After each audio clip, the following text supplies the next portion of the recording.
আজকের গুরুত্বপূর্ণ আঞ্চলিক সংবাদে সবাইকে জানাই স্বাগতম। আজ হলো 19 ফেব্রুয়ারি, বৃহস্পতিবার। আজকের সন্ধ্যার সমগ্র বরাক উপত্যকা তথা আসাম এবং দেশের গুরুত্বপূর্ণ বিশেষ বিশেষ খবর হলো: আগামীকাল শুক্রবার থেকে শুরু হচ্ছে শিলচর সাইরাং নিয়মিত ট্রেন, চলবে সপ্তাহে 5 দিন। জাতিবিদ্বেষে কঠোর আইন, কেন্দ্রের কোর্টেই বল ঠেলে দিল সুপ্রিম কোর্ট। কাঠিগোড়ায় রেশন কার্ড নিয়ে প্রশ্ন তুললেন বিধায়ক। আগামী 5 বছরে 2 লক্ষ যুবক যুবতীকে চাকরি দেওয়া হবে, ঘোষণা মুখ্যমন্ত্রী হিমন্তের। রাজ্যে রেশন কার্ডধারী পরিবার 70 লক্ষের বেশি, জানালেন মন্ত্রী কৌশিক। আগামীকাল অমিত শাহের সামনে এলাকার সমস্যা তুলে ধরবেন কুশিয়ারকুলের জিপি সভাপতি। মহারাষ্ট্রের বাতিল মুসলিম সংরক্ষণ, পুরনো নিয়ম তুলে দিল ফড়নবিস সরকার। রাতাবাড়ির শ্রীকৃষ্ণপুরে 25 লক্ষের মডেল অঙ্গনওয়াড়ি নির্মাণে অনিয়মের অভিযোগ, বন্যাপ্রবণ এলাকা, নিম্নমানের কাজ, প্রশ্নের মুখে ঠিকাদার ও দায়িত্বপ্রাপ্ত বাস্তুকার। দিনে 10টা বিড়ি খেয়ে স্ট্রোক, পেনশন খারিজ করল সুপ্রিম কোর্ট। কৃষ্ণেন্দু পালের বিকল্প এখনও তৈরি হয়নি, দাবি কর্মকর্তাদের। পাথারকান্দিতে দলের নীতি আদর্শ কৌশল নিয়ে আলোচনা, পর্যবেক্ষক অজয় তামতার। আগামীকাল বরাক উপত্যকায় অমিত শাহের সফরকে ঘিরে জেলা শাসক কার্যালয়ে বৈঠক মন্ত্রী কৌশিকের। 60,000 লোক সমাগমের লক্ষ্যমাত্রায় গুরুত্ব মন্ত্রীর। এবং সর্বশেষ খবরটি হল, 24 ঘন্টায় পশ্চিম এশিয়ায় 50-এর বেশি যুদ্ধবিমান মোতায়েন আমেরিকার। হরমুজ প্রণালীতে শক্তি প্রদর্শন তেহরানের। উত্তপ্ত মধ্যপ্রাচ্য। এবারে শুনুন বিস্তারিত খবর। আগামীকাল শুক্রবার থেকে শিলচর ও সাইরাঙ্গের মধ্যে নিয়মিত ট্রেন চলাচল শুরু হবে। এদিন বেলা 1:15 এই ট্রেন শিলচর থেকে ছেড়ে সন্ধ্যা 6:45 নাগাদ সাইরং গিয়ে পৌঁছাবে। পরদিন মঙ্গলবার সকাল 8টার সময় এই ট্রেন সাইরং ছেড়ে বেলা 1টা নাগাদ শিলচর পৌঁছাবে। শিলচর থেকে ট্রেন সব মঙ্গল, বুধ, শুক্র ও শনিবার এবং সাইরং থেকে মঙ্গল, বুধ, বৃহস্পতি, শনি ও রবিবার ট্রেন চলাচল করবে। পথে অরুণাচল, কাটাখাল, আলগাপুর, হাইলাকান্দি, কাটলিচূড়া, রামনাথপুর ও ভৈরবী সহ 16টি স্টেশনে ট্রেন থামবে। পরবর্তী খবরটি হল, রাতাবাড়ির শ্রীকৃষ্ণপুরে 25 লক্ষের মডেল অঙ্গনওয়াড়ি নির্মাণে অনিয়মের অভিযোগ। শ্রীকৃষ্ণপুর গ্রামে প্রায় 25 লক্ষ টাকা ব্যয়ে নির্মীয়মান একটি মডেল অঙ্গনওয়াড়ি কেন্দ্রের কাজকে ঘিরে বড়সড় অনিয়মের অভিযোগ উঠেছে। স্থানীয় বাসিন্দাদের দাবি, ফলক না লাগিয়ে কাজ করে যাচ্ছেন গ্রামবাসীদের অন্ধকারে রেখে। সরকারি অর্থে বাস্তবায়িত এই গুরুত্বপূর্ণ শিশু শিক্ষা ও পুষ্টি কেন্দ্রের নির্মাণ কাজে একাধিক গাফিলতি ও নিম্নমানের পদ্ধতি অনুসরণ করা হচ্ছে। অভিযোগ অনুযায়ী ভবনের শাটারিংয়ে কাঠ বা মানসম্মত প্লাইবোর্ডের পরিবর্তে টিন ব্যবহার করা হচ্ছে। এতে কংক্রিট ঢালাইয়ের সময় যথাযথ আচ্ছাদন ও মজবুতি বজায় থাকছে না বলে আশঙ্কা প্রকাশ করেছেন এলাকাবাসী। ভবিষ্যতে ভবনের স্থায়িত্ব ও নিরাপত্তা নিয়ে উদ্বেগ তৈরি হয়েছে।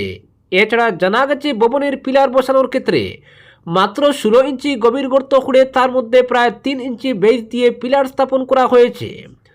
নির্মাণ সংশ্লিষ্টদের মতে, একটি স্থায়ী সরকারি ভবনের জন্য এই গভীরতা ও বেসের পরিমাণ অত্যন্ত অপ্রতুল। প্রতিটি পিলারে প্রায় 9 ইঞ্চি দূরত্বে রিং বাঁধা হচ্ছে বলেও অভিযোগ রয়েছে, যা মানদণ্ড অনুযায়ী যথেষ্ট নয় বলে দাবি স্থানীয়দের।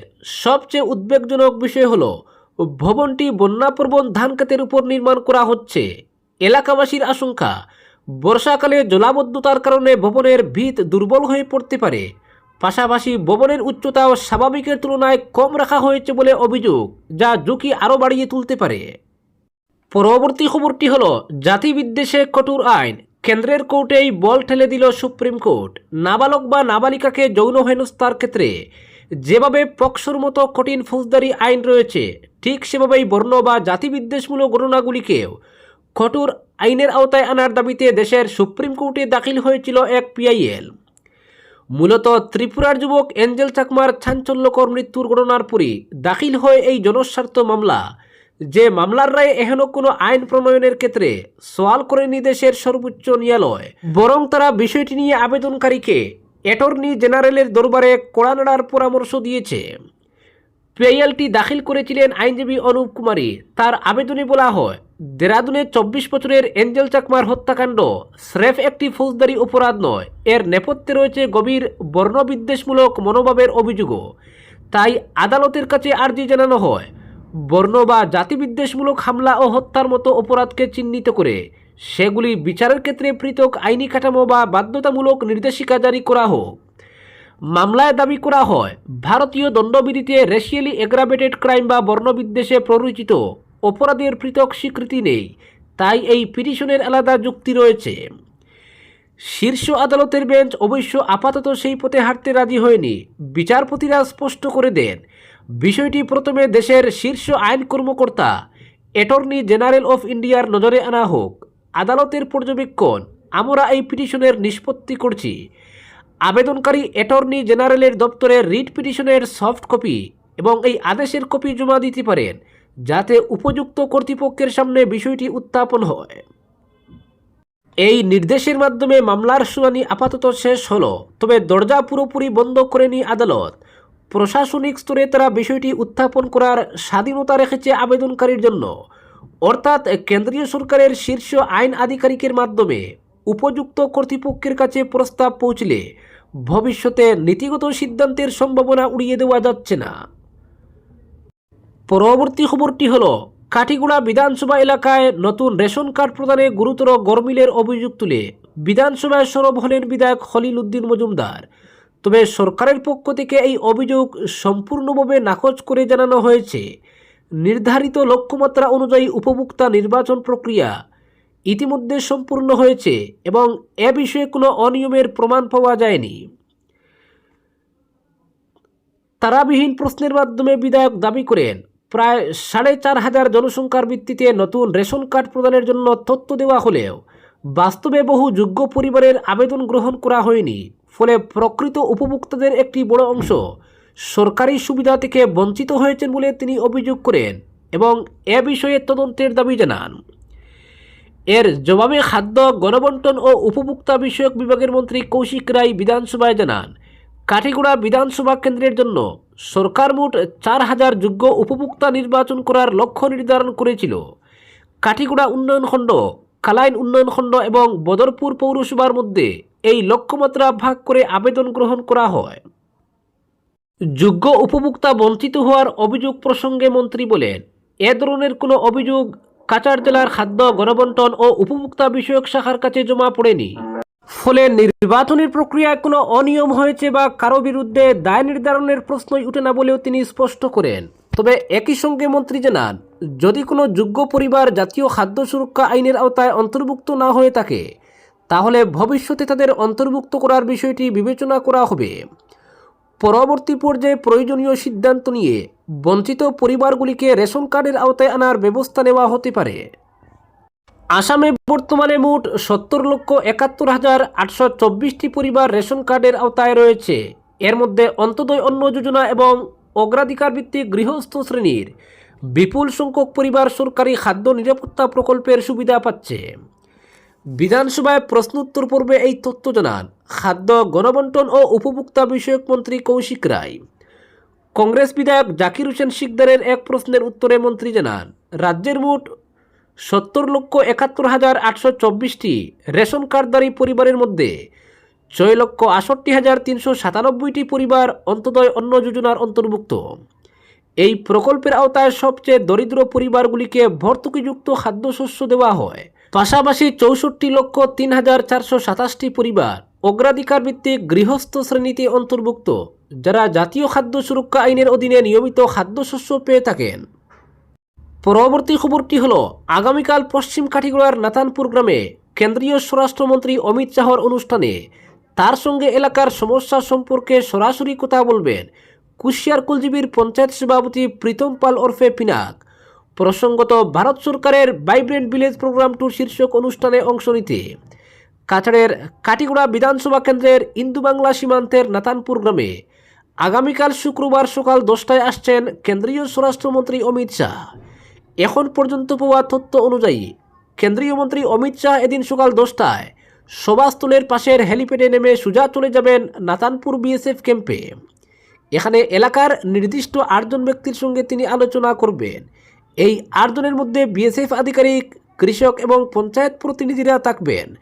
স্বাভাবিকভাবেই কুশিয়ার কুলজিপি সভাপতি বিজেপি নেতা প্রীতম পালের নামও এই তালিকায় অন্তর্ভুক্ত হয়েছে। পরবর্তী খবরটি হলো ধর্মের ভিত্তিতে আর সংরক্ষণ নয়, মহারাষ্ট্রের সরকারি আধা সরকারি চাকরি এবং শিক্ষাক্ষেত্রে মুসলিম সম্প্রদায়ের প্রস্তাবিত সংরক্ষণ বাতিল করল দেবেন্দ্র ফডনবিসের নেতৃত্বাধীন মহাজোটের সরকার। 2014 সালে ওই সংরক্ষণ চালুর প্রস্তাব করে কংগ্রেস ও এনসিপির জোট সরকার।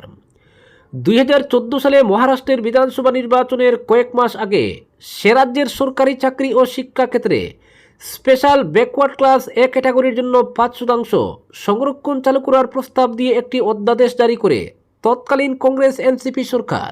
মারাঠা রাজ্যটিতে মুসলিমদের একটা বড় অংশকে ওই স্পেশাল ব্যাকওয়ার্ড ক্লাস এ ক্যাটাগরির অন্তর্ভুক্ত করা হয়, ফলে বকলমে ওই সংরক্ষণ চালু হয় মুসলিমদের জন্য।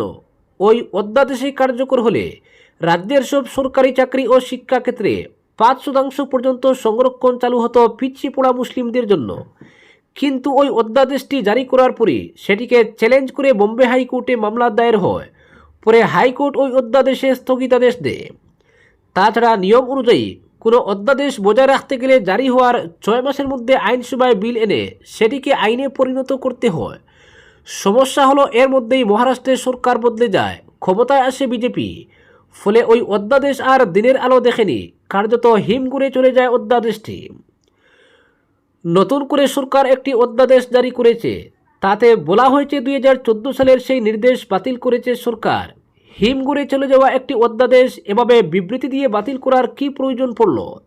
সরকারের বক্তব্য, আমজনতার মধ্যে সচেতনতা না থাকায় বহু মানুষ ওই special backward class A certificate পাওয়ার জন্য আবেদন করছিলেন, সেটা বন্ধ করতেই এই সিদ্ধান্ত। কংগ্রেস সহ বিরোধীরা অবশ্য বলছে এটা বিজেপির সংখ্যালঘু বিরোধী মানসিকতারই বহিঃপ্রকাশ। পরবর্তী খবরটি হলো ধূমপানের কারণে হওয়া অসুস্থতাকে সেনাবাহিনীর দায়িত্ব বা কাজের পরিস্থিতির সঙ্গে যুক্ত করা যাবে না, এই স্পষ্ট বার্তা দিল সুপ্রিম কোর্ট। অবসরপ্রাপ্ত এক সেনা জওয়ান শারীরিক অক্ষমতার ভিত্তিতে পেনশন দাবি করেছিলেন, কিন্তু আদালত জানায় আবেদনকারী দিনে প্রায় 10টি বিড়ি খেতেন এবং সেই অভ্যাস থেকেই তার ইসকামিক স্ট্রোক হয়েছে, ফলে তিনি ডিসএবিলিটি পেনশনের যোগ্য নন। সেনা ট্রাইব্যুনাল আগেই 1961 সালের পেনশন আইন ও 2002 সালের মেডিকেল অফিসার্স গাইডলাইন মেনে আবেদন খারিজ করেছিল। অতিরিক্ত মদ্যপান, ধূমপান, মাদক সেবন বা যৌন সংক্রমণজনিত কারণে মৃত্যু বা অক্ষমতা হলে ক্ষতিপূরণ দেওয়া যাবে না, সেই রায়কে চ্যালেঞ্জ করে আবেদনকারী সুপ্রিম কোর্টে যান। বেঞ্চ জানায় আবেদনকারীর আইনজীবী যে আগের রায় পেশ করেছিলেন তা সিয়াচেন গ্লেশিয়ারের মতো চরম আবহাওয়ায় কর্মরত এক সেনার ক্ষেত্রে প্রযোজ্য ছিল। বর্তমান মামলার সঙ্গে তার কোনো মিল নেই। মেডিকেল বোর্ডও জানিয়েছে আবেদনকারীর অসুস্থতার সঙ্গে সেনাবাহিনীর কাজ বা পরিবেশের কোনো সম্পর্ক নেই, একমাত্র কারণ ধূমপান। পরবর্তী খবরটি হলো পারমাণবিক চুক্তি নিয়ে আলোচনা অনিশ্চিত অবস্থায় থাকা সত্ত্বেও পশ্চিম এশিয়ায় সামরিক উপস্থিতি বাড়ালো আমেরিকা। গত 24 ঘন্টায় ইরান সংলগ্ন আকাশপথে 50টিরও বেশি যুদ্ধবিমান মোতায়েন করেছে মার্কিন সামরিক বাহিনী। যদিও আনুষ্ঠানিকভাবে এই পদক্ষেপের কারণ ব্যাখ্যা করেনি ওয়াশিংটন, তবে কূটনৈতিক মহলের ধারণা এটি স্পষ্ট শক্তি প্রদর্শন। আন্তর্জাতিক সংবাদ মাধ্যমে এক মার্কিন আধিকারিককে উদ্ধৃত করে জানিয়েছে এলাকায় টহল বাড়িয়েছে F-16, F-22 এবং F-35 মতো আধুনিক যুদ্ধবিমান। আরও কয়েকটি উন্নত মানের যুদ্ধবিমানও ওই অঞ্চলে পাঠানো হচ্ছে বলে দাবি করা হয়েছে। সমুদ্রপথে উপস্থিতি জোরদার করেছে আমেরিকা। দক্ষিণ চীন সাগর থেকে যাত্রা করে পশ্চিম এশিয়ায় পৌঁছেছে মার্কিন বিমানবাহী রণতরী USS আব্রাহাম লিঙ্কন। তার সঙ্গে রয়েছে আর্লে বার্গ শ্রেণীর একাধিক ডেস্ট্রয়ার। পাশাপাশি দক্ষিণ আমেরিকা উপকূল থেকে পশ্চিম এশিয়ার উদ্দেশ্যে রওনা দিয়েছে আরও এক মার্কিন বিমানবাহী জাহাজ USS জেরাল্ড ফোর্ড। জানুয়ারির শেষ দিক থেকে ইরান উপকূলের অদূরে মার্কিন উপস্থিতি চোখে পড়ার মতো বেড়েছে। এই সামরিক তৎপরতার মধ্যেই হরমুজ প্রণালীতে ক্ষেপণাস্ত্র উৎক্ষেপণ করেছে ইরান। তেহরানের দাবি এটি ছিল পরীক্ষামূলক, তবে ওই অঞ্চলের কাছেই মার্কিন রণতরী মোতায়েন থাকায় ঘটনাকে অনেকেই কৌশলগত বার্তা হিসেবে দেখছেন। উত্তেজনার এই আবহেই জেনেভায় দ্বিতীয় দফার বৈঠকে বসেছিল দুই দেশ, কিন্তু বৈঠক শেষে মার্কিন ভাইস প্রেসিডেন্ট জেডি ভান্স জানান প্রেসিডেন্ট ডোনাল্ড ট্রাম্পের নির্ধারিত মূল শর্তে রাজি হয়নি ইরান। তবে আলোচনা চালিয়ে যেতে তেহরানকে আরও 2 সপ্তাহ সময় দিতে প্রস্তুত ওয়াশিংটন।